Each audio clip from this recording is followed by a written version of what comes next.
Hola amigos y amigas del Silbato, bienvenidos y bienvenidas una semana más a este programa de premias deportivas del fin de semana. Una jornada que va a estar muy condicionada por la pandemia debido a que se han detectado varios positivos en los equipos ceutíes que no podrán disputar esta jornada. En el caso de 5 equipos concretamente, como son el Ceuta, el Ceutí de fútbol sala, el Hércules de la segunda división femenino de fútbol sala, en waterpolo el Caballa masculino y el último que hemos conocido este viernes, el Ceutí B, que no podrá jugar su encuentro debido a los positivos detectados en su rival, en el Nazareno de Dos Hermanas. De esta forma, el calendario de este fin de semana queda de esta forma. Tenemos los partidos aplazados del Ceuta, que iba a jugar contra los Barrios en la tercera división española, el Ceutí, que va a jugar en casa frente al Leganés y que ha quedado aplazado, como decimos, el Ceutí B contra el Nazareno. Y en fútbol sala femenino, quien va a jugar es el Camoens contra el Cádiz en la Tacita de la Plata el sábado a las 5 de la tarde. Y el otro partido aplazado de esta jornada, de esta división, es el del Hércules, que no podrá jugar contra la Cruz Villanovense. Quienes iban a poder jugar son los equipos de categoría juvenil, como es el caso del Polillas, que se enfrentará al Cádiz el sábado a las 4 de la tarde en el feudo cadista. Y en Liga Nacional Juvenil, el Sporting de Ceuta, que sí podrá jugar su partido contra el San Fernando Isleño del sábado a la 1:30 de la tarde. Y en polideportivo, como recordamos, no podrán jugar el Club Natación Caballa masculino sus encuentros en Cataluña, que van a quedar aplazados para más adelante. Y quienes iban a poder jugar van a ser este equipo femenino contra el Dos Hermanas aquí el sábado en Ceuta.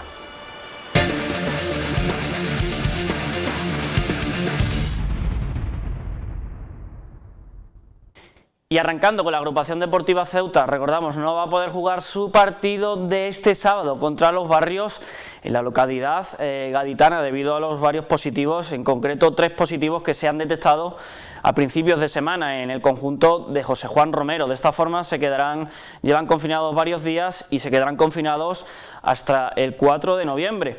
Pero no va a ser el único partido que se suspenda en su grupo, ya que, recordemos, también ha quedado aplazado el Rota frente a la Lebrijana por varios positivos, y de los Barrios contra la agrupación Ceuta, como decimos, también han quedado aplazados. Por lo tanto, quienes sí van a poder jugar son el Jerez Deportivo frente a los Arcos, el Atlético Antoniano frente al Jerez y el Cabecense frente al Conil. Y la clasificación tras estas 2 primeras jornadas, de momento la agrupación deportiva Ceuta se aupa como primera del grupo con 4 puntos, seguida del Jerez y los Arcos segundo y tercero, quienes tienen 4 puntos cada uno. El último puesto, el 10º, lo ocupa el Cabecense con 0 puntos.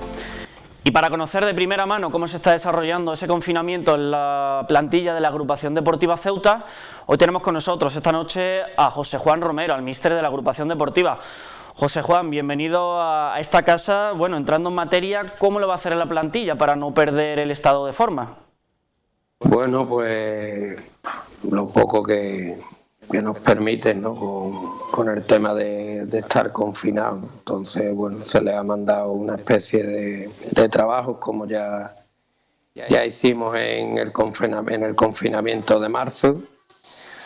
Bueno, ahora es un poco diferente todo, y ya cada uno, dependiendo del espacio, de la situación que tenga y tal, pues estará haciéndolo de la mejor manera posible, ¿no?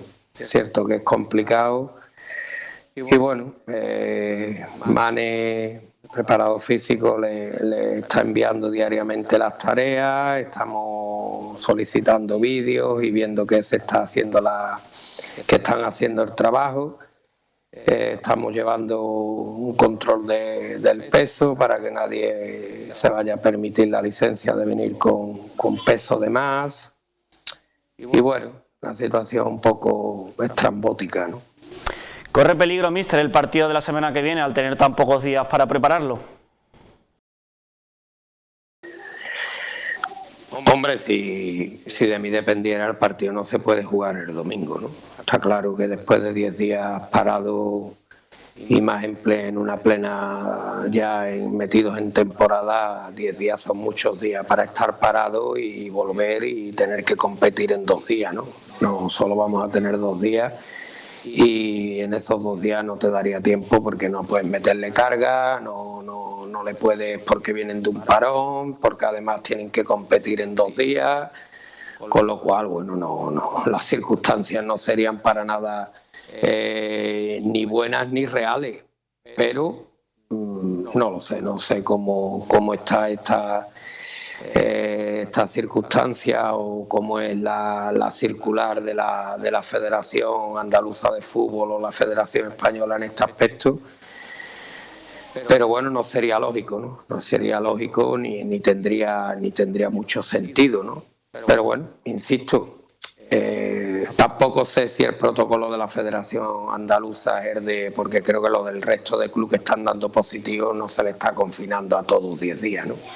Creo que tienen 2-3 días, se hacen las pruebas y si dan negativo, pues vuelven a entrenar la gente que está bien, ¿no?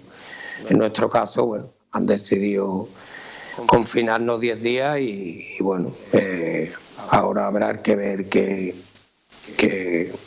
cómo se desarrollan los acontecimientos. Por lo tanto, si está en sus manos, ¿van a pedir el aplazamiento del partido frente al Jerez? Si está en mi mano, por supuesto. No queda otra, ¿no? Pero bueno, que es lógico, no creo que lo haría el Ceuta y lo harían todos los equipos, ¿no? Otra cosa es que pudiéramos volver a entrenar el lunes o el martes y bueno, tienen la semana para preparar, ¿no? Evidentemente no en las mejores condiciones, pues 10 días, pero sí ya con tiempo suficiente para hacer, pero es que nosotros no vamos a poder volver a entrenar hasta el jueves tarde, ¿no? Con lo cual, bueno, las circunstancias son complicadas, así que, bueno, insisto, si es por mi parte, evidentemente el partido no se puede jugar y si queremos una competición limpia, tampoco. Pues José Juan Romero, muchas gracias por estar con nosotros en el Silbato esta noche. Pues nada, gracias a ustedes.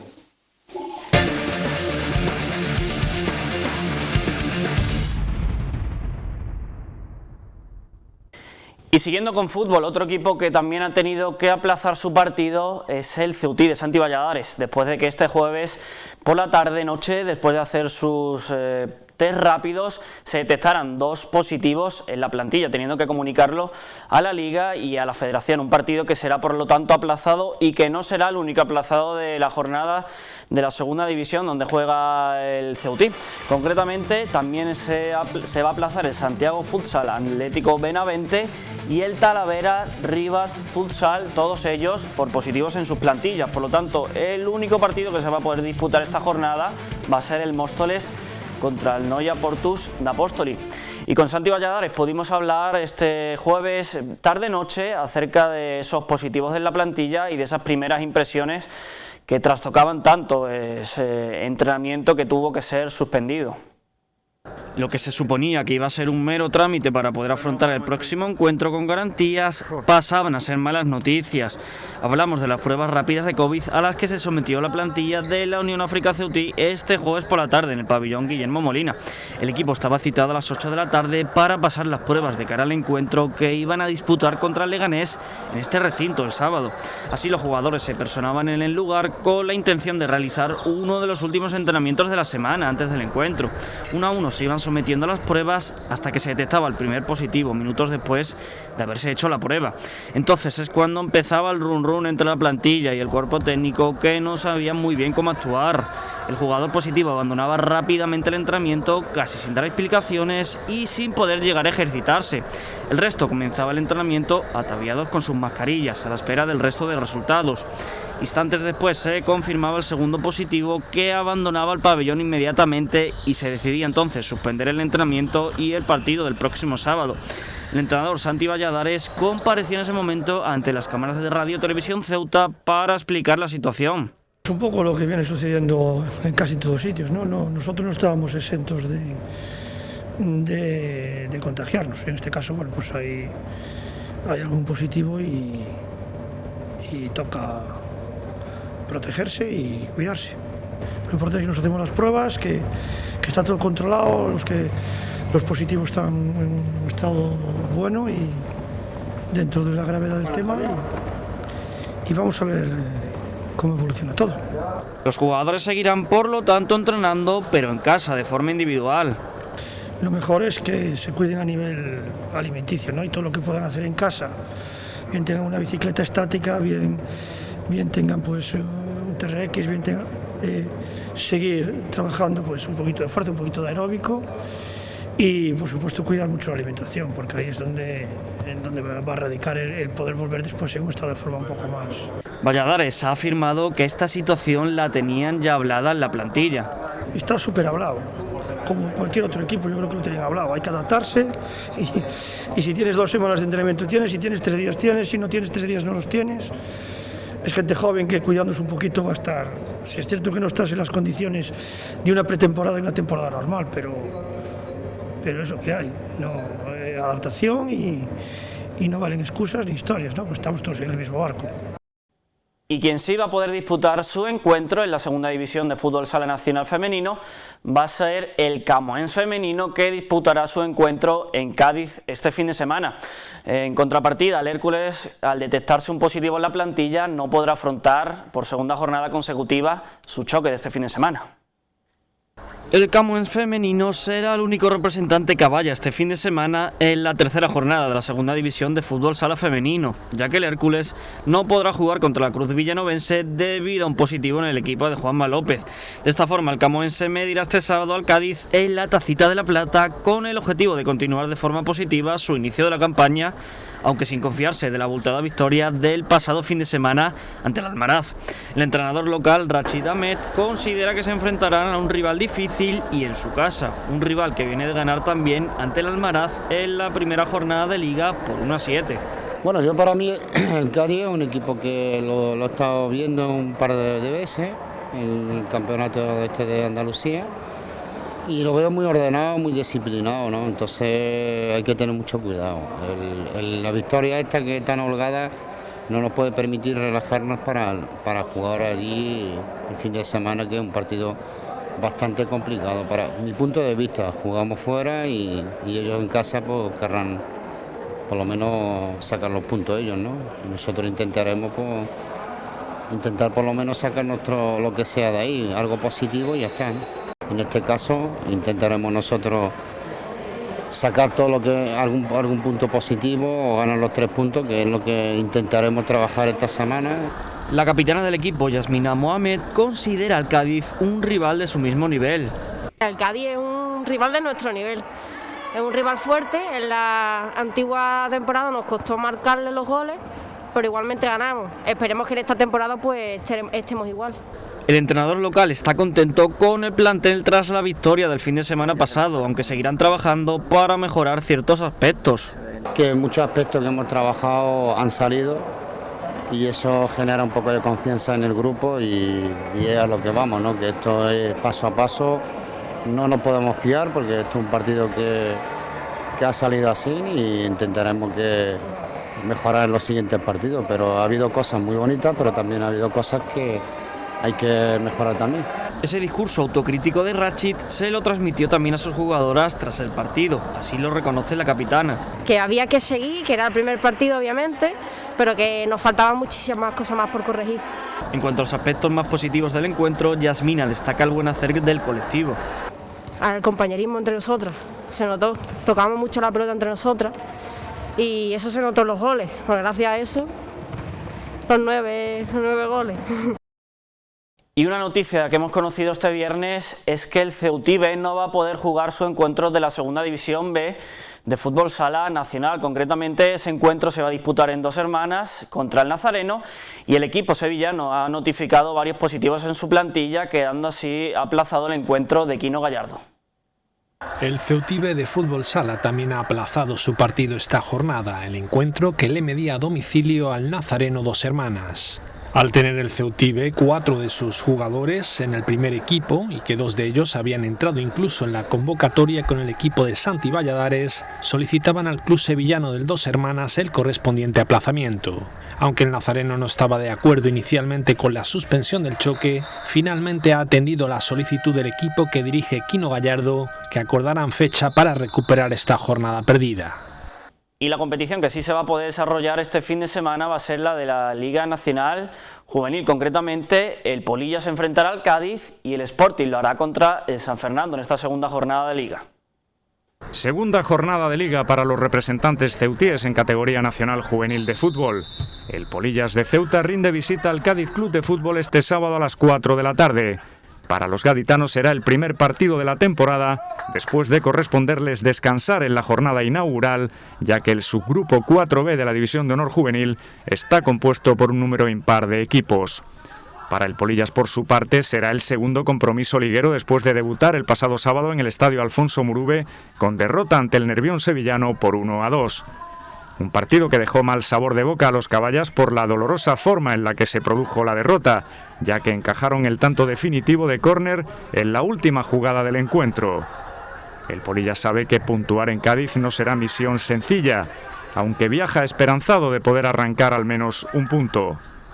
En la Liga Nacional Juvenil, el Sporting de Ceuta, que empezaba el campeonato con un empate sin goles en el José Benoliel ante el Algeciras Club de Fútbol, disputa su primera salida también en tierras gaditanas, en concreto en el campo municipal Bazán, ante el San Fernando isleño, este sábado a la 1 de la tarde. Los gaditanos también tienen un punto en su haber tras empezar la Liga con un valioso empate en el siempre complicado campo del Sevilla B. Y en polideportivo, el Club Natación Caballa masculino suspenderá sus 2 encuentros en Cataluña debido a diferentes positivos en su plantilla, pero quien sí va a poder jugar va a ser el equipo femenino contra las Dos Hermanas este sábado en la piscina Caballa a las 14 horas. Como ya les adelantamos, el Club Natación Caballa de waterpolo de la Primera División Nacional masculino se vio obligado a aplazar su doble desplazamiento a Barcelona esta jornada, Montjuïc y Poblenou, debido al positivo de uno de sus jugadores. Según comunica el club, hasta el momento plantilla, incluido el positivo, y cuerpo técnico se encuentran bien y no presentan síntomas. En principio no está previsto el aplazamiento del próximo partido del Caballa programado para el 14 de noviembre. Aunque contarán con menos días de entrenamiento hasta entonces, al tener que permanecer confinados hasta el 6 de noviembre, incluido, podrán ejercitarse del sábado 7 hasta el viernes 13 con alguna doble sesión antes de afrontar el siguiente compromiso. El Caballa femenino de la Liga Andaluza sí disputará en principio su correspondiente encuentro esta jornada, el que le medirá en casa en la piscina semicubierta del Club Natación Caballa a puerta cerrada al Dos Hermanas el sábado a las 14 horas. Un duro oponente para iniciar el campeonato liguero. Tiene un equipo en primera división y puede bajar a jugadoras a jugar en esta división dependiendo de la edad que tengan y demás, y a priori son los más fuertes. Nos jugamos el primer partido contra el equipo más fuerte. Su entrenador Juan Ramón León ha realizado la misma convocatoria del pasado fin de semana en la Copa de Andalucía, a excepción de Marina Moreno, que se pierde el choque por motivos de estudio. El conjunto ceutí tiene como objetivo alcanzar la fase de ascenso. No me cierra nada, es decir, la verdad es que tengo bastante ambición y aspiramos en la liga regular a todo. Una competición que cuenta esta temporada con un equipo menos.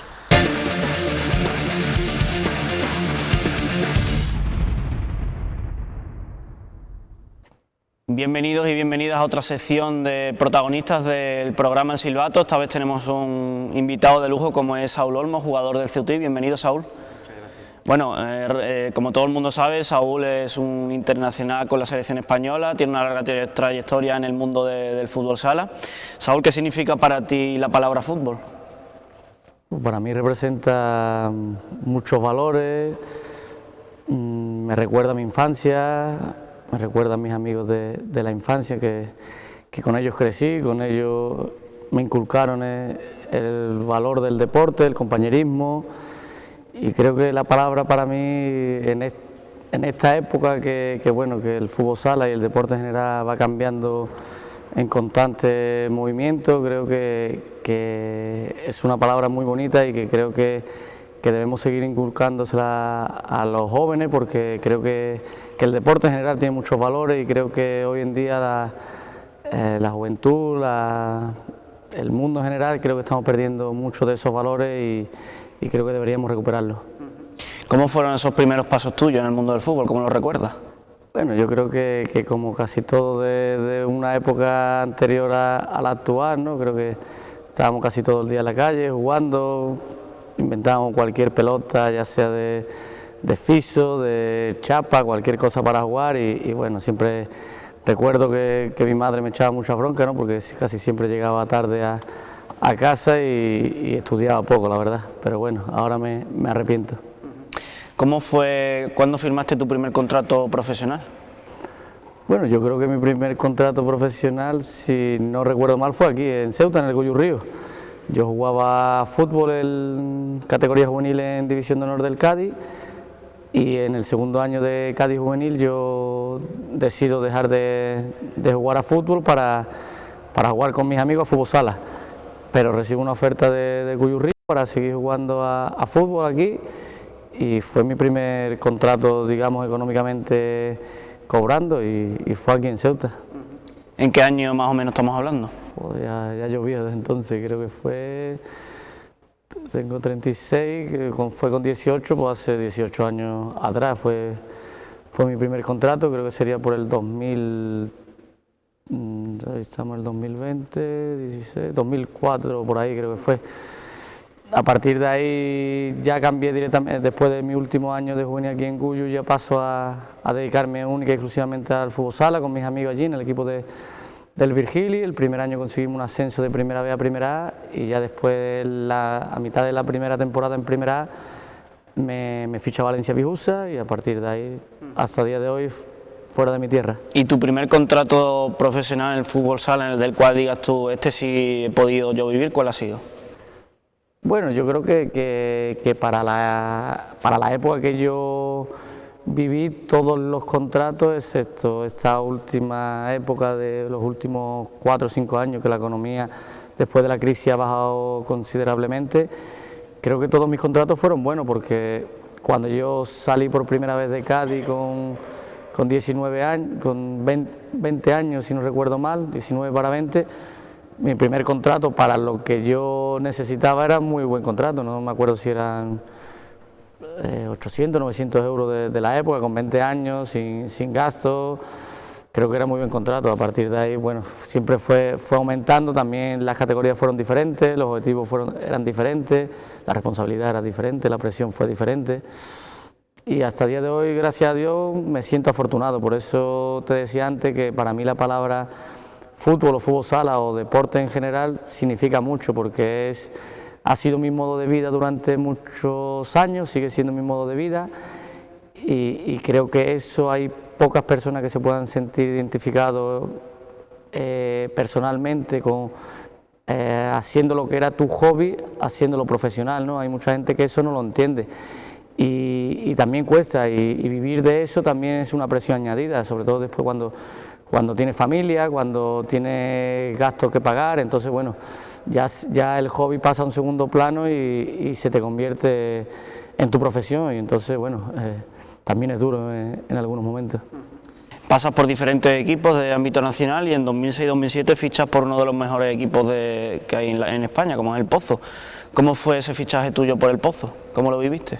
Bueno, el otro día lo recordaba un poco ahí con el míster, con el hijo, con sus parejas, ¿no? Y fue un poco revulsivo, ¿no? Porque yo venía de hacer 2 buenas temporadas con Barcelona Europuebla y Lobelia Santiago, siendo campeón de sub-21 con la selección española en el primer torneo que se realizó en Moscú y siendo ya internacional por España, ¿no? Y ese verano me contactó Pablo Roberto, que era director deportivo del Pozo, Quique Bonet también, la última jornada que jugamos nosotros contra ellos, si no recuerdo mal, también me cogió al terminar el partido, me dijo que estaban interesados, que querían hablar conmigo y bueno, y ese verano fue un poco locura porque es verdad que cuando tú empiezas a ver fútbol sala siempre tenía Playa de Castellón, Interview, Pozo, eran los equipos más vistosos y los que a ti te gustaría llegar algún día a formar parte de esos equipos, ¿no? Y es verdad que yo con el Pozo tenía algo más, tenía un sentimiento más desde pequeñito y es verdad que cuando me llamó no lo dudé en ningún momento. Fue un verano movido, como digo, porque es verdad que el director deportivo de Lobelle, que el año siguiente sería entrenador, no estaba muy conforme con mi salida. Sabía que era un jugador con futuro, sabía que era un jugador importante para su equipo y bueno, y y no me dejaba salir, ¿no? Pero bueno, fue una negociación larga que gracias a Dios se llevó a cabo y soy muy orgulloso y no me arrepiento de haber tomado la decisión que tomé, independientemente que después, por ejemplo, a nivel deportivo me costara, por ejemplo, dejar de ir a la selección, que igual a lo mejor no hubiese ido más porque cambió el seleccionador, fue el mismo entrenador que yo iba a tener en Santiago, fue el seleccionador siguiente y a lo mejor no me hubiese convocado más porque a lo mejor deportivamente había otros jugadores mejores, pero bueno, a nivel personal sí considero que me costó el no volver a la selección, el abandonar Santiago y marchar a Murcia. ¿En algún momento sentiste presión al fichar por un equipo grande? Sí. Mis primeros años fueron complicados por como te decía antes, ¿no? Yo creo que yo pasaba de jugar profesionalmente, pero no sintiendo esa presión, porque bueno, jugaba, me divertía. El primer año es verdad que también lo pasé muy duro, porque en esa época había muchos brasileños, había paraguayos, había argentinos, y bueno, y eran personas que venían de otros países, que venían a buscarse las papas, como se suele decir, tenían familia, entonces bueno, ellos fueron los que me inculcaron que nuestro deporte, o el deporte que yo estaba practicando en ese momento, era más que un hobby. Y entonces yo me llevaba bien con ellos, yo siempre intentaba aprender de ellos, pero cuando llegué a Murcia la presión fue muy grande porque ellos venían de ganar la Liga el año anterior, yo sigo siendo el fichaje más caro de la historia a nivel español y bueno, y el verte en una ciudad que ama tanto el fútbol sala, que se vuelca tanto con el equipo, la prensa me dio mucha caña, no me sentí muy a gusto rodeado, porque yo es verdad que en esa época, ya después con el tiempo, te va haciendo una personalidad y te va haciendo fuerte en muchos momentos, ¿no? Pero en ese momento yo era casi siempre el niño pequeño de todos los equipos y me sentía arropado de los compañeros, del cuerpo técnico, y es verdad que en ese momento me sentí un poco más apartado, ¿no? Y es verdad porque, bueno, cuando llegué al Pozo, mis compañeros eran todos internacionales, todos campeones del mundo, todos con una carrera que ya habían pasado por lo que yo había pasado y dependiendo de las circunstancias, hay personas que te ayudan, otras personas que te meten más presión, otras personas que, bueno, que le eres indiferente, porque al final, dentro de un vestuario, cada uno somos de nuestra madre y nuestro padre y vivimos nuestra experiencia de un modo diferente.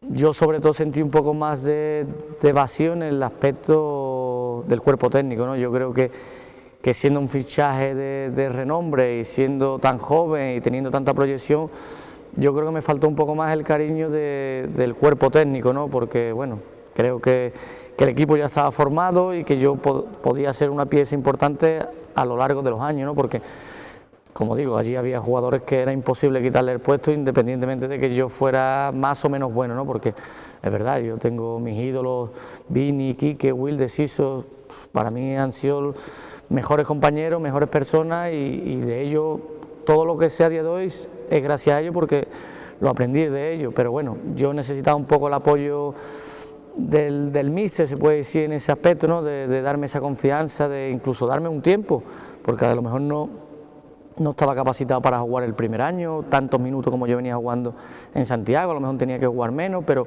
hacérmelo ver de un modo que yo lo entendiera, ¿no? Porque es verdad que yo soy muy competitivo, yo siempre quiero jugar los máximos minutos posibles, y es verdad que en ese Pozo de esa época los minutos eran muy caros y no hubo ese baremo que el entrenador sobre todo me dijera, no, Saúl, estos son los pasos que tú tienes que seguir porque así va a evolucionar a medida que el tiempo va pasando y que tú vas a seguir siendo mejor jugador y mejor persona, porque es verdad que yo hasta ese momento incluso personalmente no había madurado tanto como maduré cuando llegué a Murcia.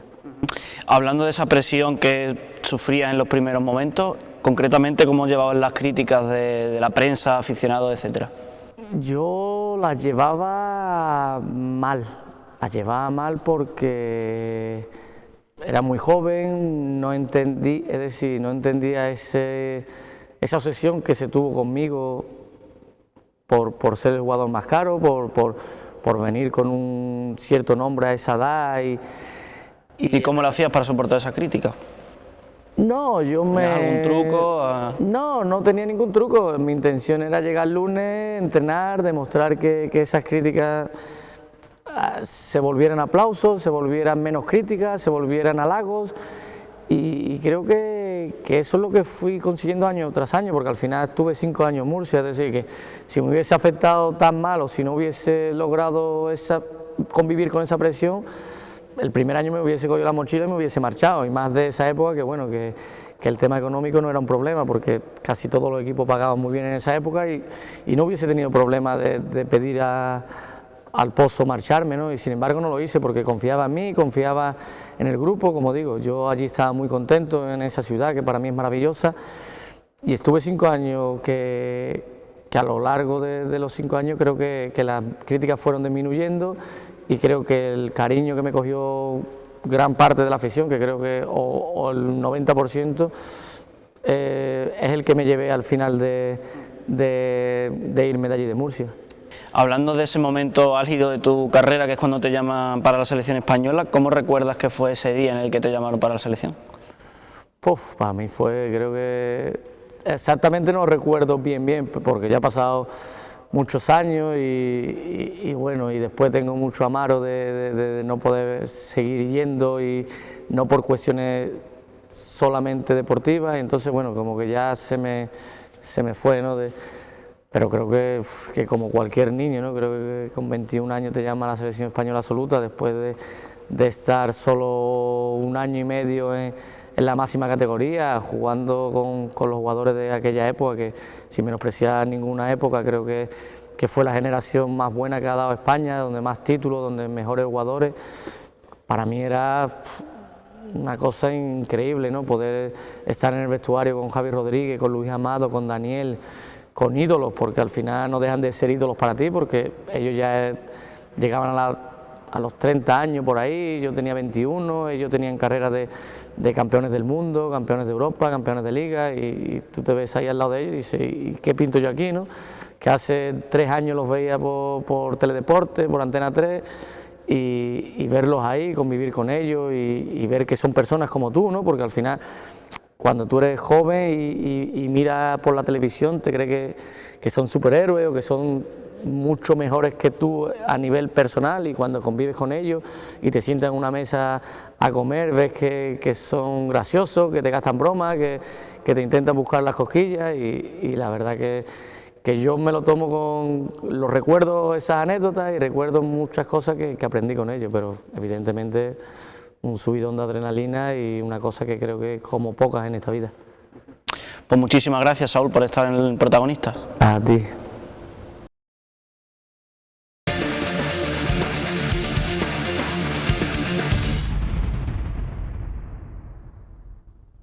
Y esto ha sido todo por hoy en este viernes del silbato tan atípico, tan marcado por la pandemia y por la suspensión de diferentes encuentros, hasta 5 encuentros de nuestros equipos caballas por los diferentes positivos de la COVID. Que tengan un buen fin de semana y nos vemos el viernes de la semana que viene en otra edición más del silbato.